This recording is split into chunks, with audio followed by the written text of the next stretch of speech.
প্রিয় শিক্ষার্থী, আসসালামু আলাইকুম। আজকের ক্লাসে 118 পাতায় যে অঙ্কগুলো আছে সেই অঙ্কগুলো সমাধান করব। তোমরা সবাই 118 পৃষ্ঠা বের করো। দেখো একদম নিচের দিকে 1 নাম্বার দিয়ে লেখা আছে, নিচে দশমিক সংখ্যাগুলোকে ভগ্নাংশে রূপান্তর করো এবং সম্ভব হলে ভগ্নাংশকে তার লঘিষ্ঠ আকারে প্রকাশ করো। দেখো এখানে দুইটা কথা বলেছে। নিচে যে দশমিক ভগ্নাংশ সংখ্যাগুলো আছে এই সংখ্যাগুলোকে প্রথমে ভগ্নাংশে প্রকাশ করতে হবে। ভগ্নাংশে প্রকাশ করা বলতে সাধারণ ভগ্নাংশে প্রকাশ করতে হবে, যার লব এবং হর থাকবে, এবং সম্ভব হলে ভগ্নাংশকে তার লঘিষ্ঠ আকারে প্রকাশ করো। লঘিষ্ঠ আকার বলতে সেই ভগ্নাংশটাকে ছোট করা যায় কিনা। হ্যাঁ, সেই ভগ্নাংশকে ছোট করা যায় কিনা সেটা আমাদের দেখতে হবে। তাহলে 1 নম্বরটা দেখো, 1 নম্বরে কি বলছে? 1 নম্বরে আছে 0.55। তাহলে প্রথম কাজ হচ্ছে এই দশমিক ভগ্নাংশটিকে সাধারণ ভগ্নাংশে প্রকাশ করা। এটা করা খুবই সহজ, তোমরা মনোযোগ সহকারে দেখো, তাহলে আর কোনো সমস্যা থাকবে না। তোমরা প্রথমে একটা সমান চিহ্ন দিবা, দেওয়ার পরে একটা দাগ দিবা। এবার খেয়াল করো, এখানে যে সংখ্যাটা আছে দশমিক বাদে উপরে লিখে নিবা। মনে করো দশমিক নেই, তাহলে কত হবে? উপরে হবে 55। এবার এই যে দশমিক আমরা দেখতে পাচ্ছি, এই দশমিকের জন্য আমরা নিচে 1 নেব। এই দশমিকের জন্য আমরা নিচে কত নেব? 1 নেব। দশমিকের পরে কয়টা সংখ্যা আছে? দেখো 2টা, 5 মানে 2টা সংখ্যা আছে। এই 2টা সংখ্যার জন্য 2টা শূন্য নিব। ঠিক আছে, দেখো আমরা সাধারণ ভগ্নাংশে প্রকাশ করে ফেলেছি, যার লব এবং হর থাকে। দেখো উপরে যে সংখ্যাটা আছে সেটাকে আমরা লব বলি, নিচে যে সংখ্যাটা আছে সেটাকে আমরা হর বলি। এই সাধারণ ভগ্নাংশটিকে যদি সম্ভব হয় তাহলে লঘিষ্ঠ আকারে প্রকাশ করব। লঘিষ্ঠ আকারে প্রকাশ করা মানে কাটাকাটি করা। দেখো এখানে আছে 55, এখানে আছে 100, তার মানে এটাকে আমরা 5 দিয়ে ভাগ করতে পারি। দেখো 5, 11, 55, 5, 11, 55, আর 5, 20 হচ্ছে 100, বা 5, 20, 100। তাহলে আমরা কত দিয়ে ভাগ করলাম? 5 দিয়ে ভাগ করলাম। ভাগ করার পরে পেয়েছি উপরে 11 আর নিচে পেয়েছি 20। দেখো তাহলে 1 নম্বরের উত্তর হচ্ছে 11/20।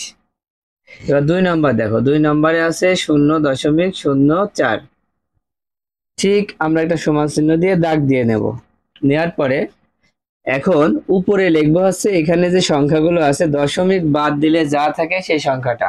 দেখো মনে করো দশমিক নাই, দশমিক যদি না থাকে তাহলে 0.04 হচ্ছে, তার মানে সামনের শূন্যর কোনো দাম নেই, তাহলে উপরে হবে শুধুমাত্র 4।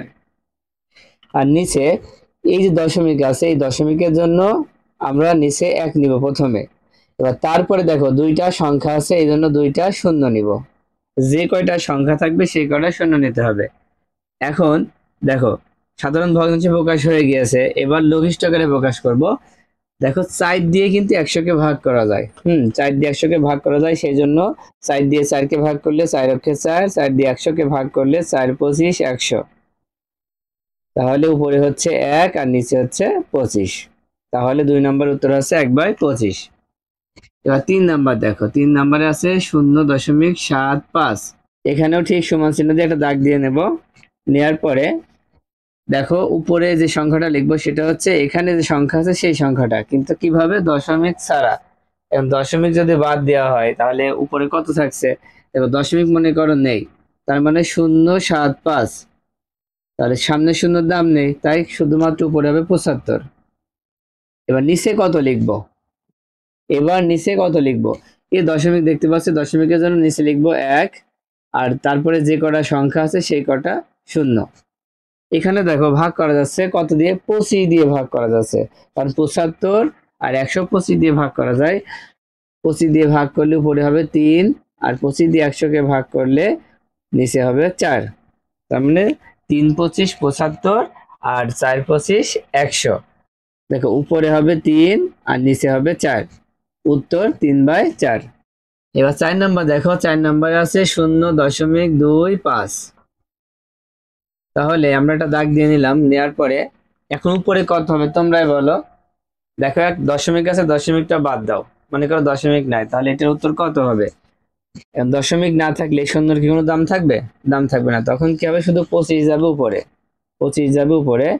এবার নিচে হবে এই যে দশমিক আছে দশমিকের জন্য 1, আর এখানে দেখো যেই কয়টা সংখ্যা সেই কটা শূন্য, 2 আর 5-এর জন্য 2টা শূন্য নিতে হবে। এবার দেখো 25 দিয়ে ভাগ করা যাচ্ছে, 25 দিয়ে 25কে ভাগ করো, 25 25, 25 দিয়ে 100কে ভাগ করো, 4 25 100, তার মানে উপরে হবে 1, নিচে হবে 4।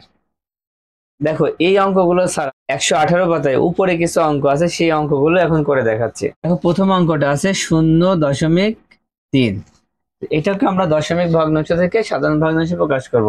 তাই প্রথমে সমান চিহ্ন দিয়ে একটা দাগ দিব, দেওয়ার পরে উপরে কত হবে দেখো, এখানে দশমিক বাদে আমরা লেখার চেষ্টা করবো। দশমিক যদি না থাকে তাহলে শূন্যর দাম নেই, তাই শুধুমাত্র 3 হবে উপরে, আর নিচে কত হবে, এই দশমিকের জন্য 1 আর এই 3-এর জন্য 0 হবে, মানে দশমিকের পরে একটা সংখ্যার জন্য একটা 0 হবে। তাহলে উপরে হচ্ছে 3, নিচে হচ্ছে 10। দেখো এটা কিন্তু কাটাকাটি করা যাচ্ছে না। তারপরটা দেখো, তারপরটা আছে 0.15।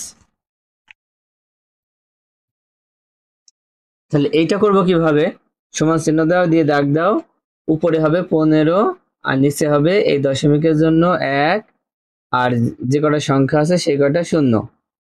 উপরে কেন 15 হলো, কারণ দশমিক বাদে যদি আমরা লিখি তাহলে 15ই হয়, কারণ শূন্যর তো দাম নাই।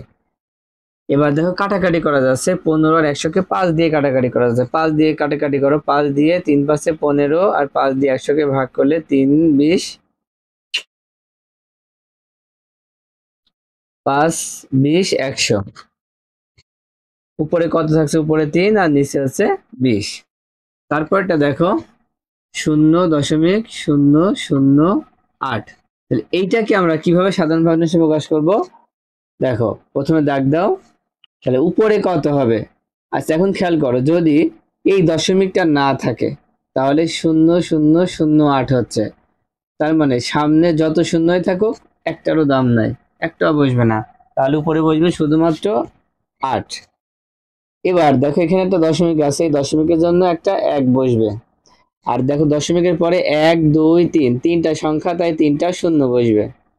দেখো এখানে 4 দিয়ে ভাগ করা যাচ্ছে, কারণ 4 দিয়ে 8কে ভাগ করলে 4 দুখানি 8, 4 দিয়ে 1000কে ভাগ করলে কত হয় দেখি তো, 4 দিয়ে 1000কে আমরা ভাগ করে দেখি হয় কিনা। প্রথমে 4 দিয়ে 10কে ভাগ করো, 4 দুখানি 8, বিয়োগ করলে আছে 2, এই শূন্য নামাই দিলাম, 4 পাশে 20, আর এই শূন্য নামাই দিলাম, 4 এ 0 0, কত হলো 250।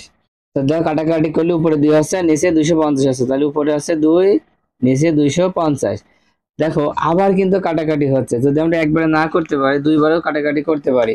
এই ক্ষেত্রে দেখো 2 দিয়ে কাটাকাটি করেছে, 2 কে 2 দিয়ে ভাগ করলে 2 অক্ষে 2, আর 250 কে 2 দিয়ে ভাগ করলে কত হয়, 250 কে 2 দিয়ে ভাগ করলে 125 হয়, তার মানে উপরে হবে 1 আর নিচে হবে 125। তাহলে তুমি চাইলে দুইবারেও কাটাকাটি বা তিনবারেও কাটাকাটি করে সমাপ্ত করতে পারো।